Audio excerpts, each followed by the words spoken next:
All right, so the way that you do a dead bug is, and really what this is trying to train is it's just targeting or challenging pelvic tilting, but then we're adding movement with that. So it's challenging us to control our pelvis while we're moving. If you're not sure how to do a pelvic tilt, you can look at one of the videos in my exercise library, just titled pelvic tilts, and you'll see a short video on how to execute that.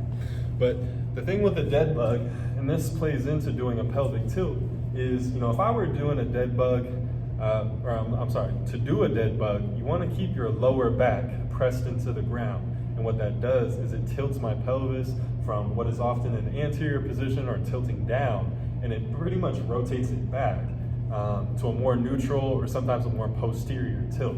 So by doing that, I keep my lower back in the ground, and you can actually feel this where it tenses up your abdomen on the front side to where it feels a little bit stiffer, more taut, whatever word you want to use. In terms of the actual movement itself, this is a contralateral dead bug. There's a ton of different ways to do a dead bug, but the most common one is a contralateral one. If this doesn't hurt your lower back, this is what I would recommend that you do. But you're gonna start out with your arms straight up, and then your hips and knees are gonna be bent at a 90-degree angle or 90-90 position, knees bent here, hips up there. And then what I'm gonna do is I'm gonna lower one leg and the opposite arm. Let me show from this angle. I'll lower one leg and the opposite arm. So here I'm lowering my right leg and I'm raising my left arm behind me. And then I return to the top position and repeat on the other side. But the key here is to keep that lower back pressed into the ground. If my lower back's not pressed into the ground, A, you're not really targeting what this exercise is meant to address.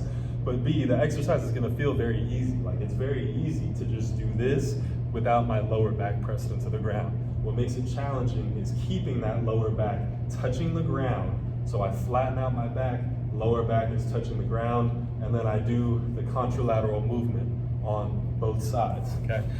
Not only is this good for, again, training or challenging us to control our pelvis during movement, it's also good for our abdomen in terms of the musculature, but I would also consider it really good for our nervous system if you want to think in terms of kind of like a floss, like flossing for the nervous system, because it's training contralateral movement, which although our body does it all the time when we're running, when we're jumping, when we're walking, etc., this movement can still be challenging if you haven't done this before. So that's a contralateral version of a dead bug, but just remember when you're doing this to keep that lower back pressed into the ground.